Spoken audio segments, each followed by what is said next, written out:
If you are an artist, whether beginner or not, the biggest secret art advice / art tip for improving your art is... Hello everybody, and welcome back to Another Life Worth Living. Hello everyone. Today we are talking about improving your art. Side note, I have been sick, guys. I still sound horribly sick. I've been sick for the past 2 weeks. I haven't gone to work. There's been a snowstorm. It's been hectic. But if you see this video and you feel like, wow, she's got great content, subscribe. Let's get into it. Now, my number one tip that everyone's going to tell you is to practice. But I'm not just going to tell you to practice. I'm telling you what you need to practice. Number one, anatomy. You want to focus on studying the body parts, bones, muscles, how they stretch and pull in different perspectives. Anatomy is going to be the biggest one if you're going to be drawing any characters. Second, lighting. You want to understand how lighting works and how it affects colors and shadows, because lighting is what you see in all those beautiful artists and everything just looks so cohesive. It's the lighting and color. Learning basic color theory.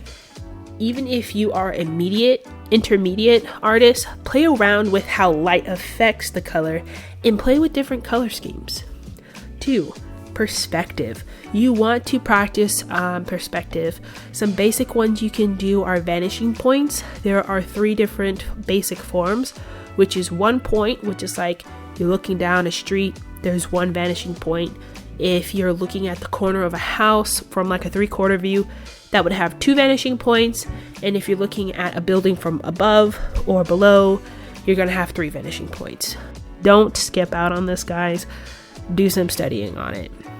It will make your future art a lot more dynamic. And the last one is depth and perception. You want to understand how to place your art in terms of how a person will read it. You as an artist can control what the eyes are drawn to first.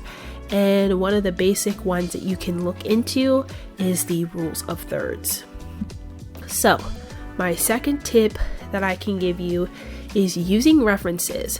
Now, some people say it's bad, some people say it's good.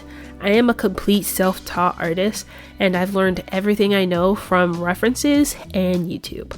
I've spent a lot of time studying the shapes that some of my favorite artists have used, like Bailey J, Drawing with Waffles, Sarah Tepps, I think is how you say her name. Those are just of course, Jazza. But those are just a few to show.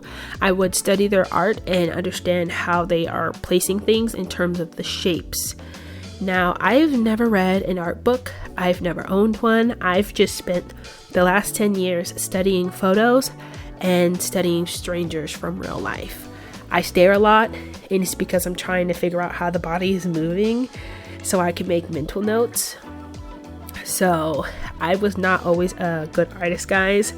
Here's a quick pop-up of one of my old images. It's absolutely terrifying, but that is completely okay. We all start from somewhere, and I'm not a master artist.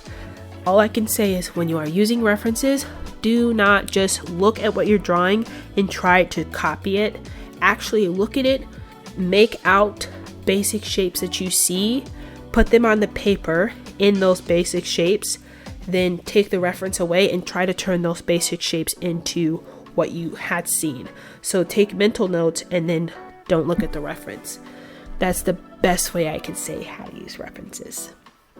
Now, tip 3, don't compare yourself to other artists.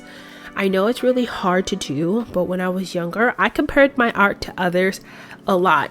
But one thing I never did was tell myself that I was never going to be that good. Instead, what I would do is I would look at my current art and then look at where I want my art to be. So people I really admire, looking at their art allowed me to compare it to my art and see where I'm struggling and why my art isn't quite looking like that. One thing I also did is I always compared my art to my old art. If you're constantly comparing your art for improvement to professionals, you're never going to see that improvement because they're always growing as an artist and you are always growing as an artist. So you're never going to really see much of a difference. But if you're comparing your current art to, you know, an art a year ago, you'll really see the improvement right then and there. So you gotta stop saying, I can't, and you just gotta start doing it, putting in the work to improve your art and practicing. Tip number 4 is don't think because you are poor or don't have the most expensive art supplies means that you cannot create art. I started with Crayola art supplies, guys. I spent days working on pieces to make them look nice, and the first time I actually bought any actual art supplies was a 24 set, I think, of Koi sketch watercolors or something like that. They were like $20. They were really cheap. I saved up my money. I got them. And you can get a lot of good stuff at Michael's on sale if you just look for that sale.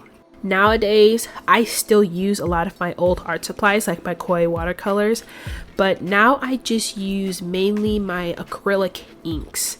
I only own 7 colors because I took the time to learn color theory, which allows me to save money and get better art supplies. I only own blue, red, yellow, green, purple, orange, and black. That's it. I mix all my own colors, and let me tell you, as a beginner artist, I never thought I was going to be doing that, but look at me now. And this leads me to my most secretive tip. My biggest tip for you guys, my most secret tip on how to improve your art is to never give up.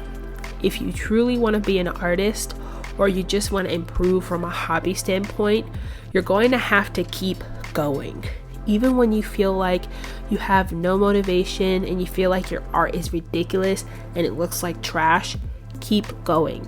I find when I am feeling like my art is horrible and embarrassing and it looks so bad, those are the times when I am improving the most. No matter what skill level you are, you're always going to have these waves of doubt and feeling like your art is horrible. But I promise you, the fact that you even decided to draw anything with those 2 beautiful hands of yours, or 1 or none, however you're drawing, whether it's with your mouth or your toes, you've got a creative mind and not everyone has that. Now, this is something everyone also doesn't have, which is patience. You got to be patient. You got to just keep studying, keep practicing, and before you know it, you'll be drawing things you never thought you'd be able to draw. But that is all I have for you guys. Those are my 5 tips to really start improving your art and be a better artist. If you guys enjoyed this video and I helped motivated you to just go out there and get better, please hit that subscribe button. If you guys liked this video, it helped you out, leave a comment telling me what you enjoyed, what you didn't enjoy. Leave a comment saying, hey, how are ya? I don't know. Just help me out. Anytime you guys comment, like, subscribe, that is telling YouTube that my videos are of good quality and that they should keep pushing them out to new people. I want to do this as a full-time job. I really love you guys. We reached over 140 subscribers the past week, and I've been sick, haven't even been able to do a voiceover. And I just want to say I appreciate you guys. I actually just got a new apartment and I'm going to be having this new setup. So I hope you guys enjoyed. Let me know in the comments if you're still here, if you liked the 2 different angles. I find that since you guys can see that angle when my hand's drawing over the stuff, it helps with being able to see truly what I'm doing. And it also just gives you a change of pace. But that's all I have for you guys. I still have a couple more pieces to draw. Stick around, enjoy the music, grab a sketchbook, start practicing with me, and let's all grow as artists. I will see you guys in next week's video, and hopefully I won't sound this sick. Bye!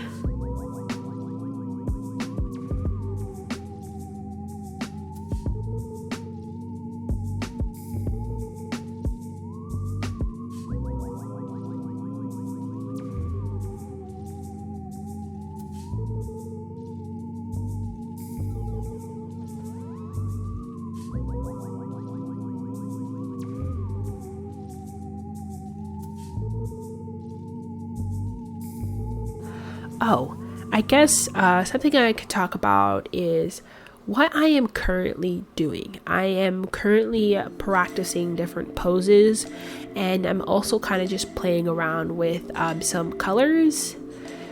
Now, I've kind of had this revelation that I love sketching in colored pencil.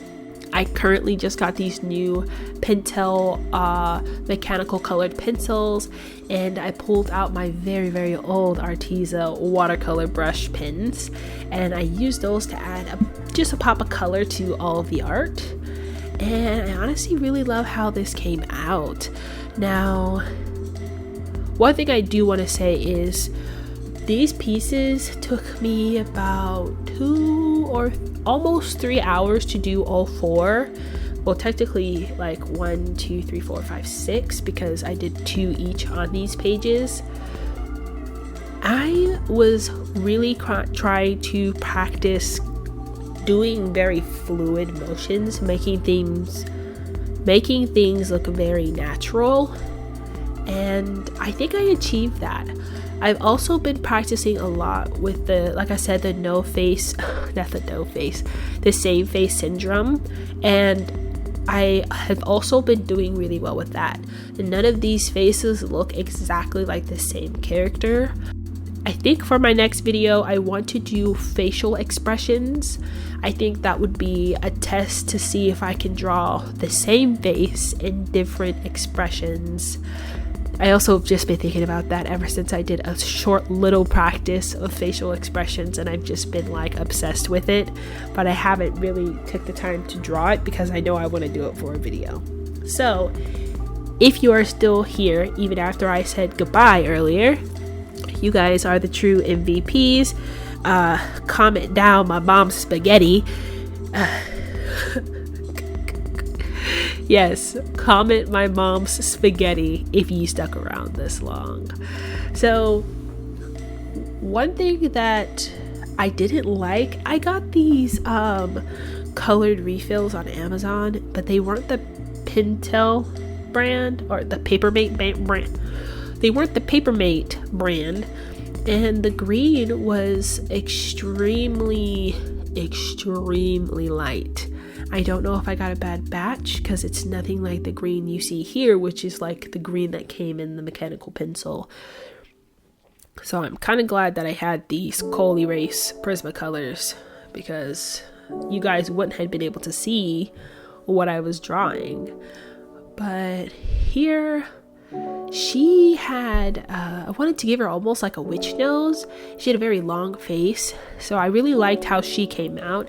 And then here again, I'm practicing a very fluid motion, almost like the purple one with the like very slouched back pose, but I wanted to do it with like a woman. So I sketched that out earlier just so I could not take up too much space with the main profile pose I was doing. And I think she came out pretty well too. I don't really like how her face came out. I think her nose, I could have tried harder, but it's really hard because I couldn't get quite a fine point. But I still think, nevertheless, I like the way the hand came out. I love how she's all leaned forward and back.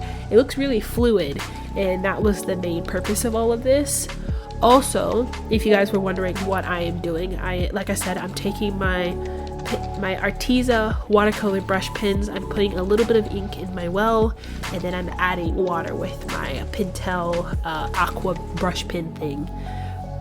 I'm just trying to add like a small pop of color and just kind of make things look a little bit more smooth, even though it's not all that fancy. But this is my actual goodbye. Here's the end of the video. I really hope you guys like how these came out. I am really proud of the orange one. That is my absolute favorite. If you've stuck around this long, comment down below which one is your favorite. What color is your favorite? Mine is the orange. Let me know what yours is. Okay, bye guys.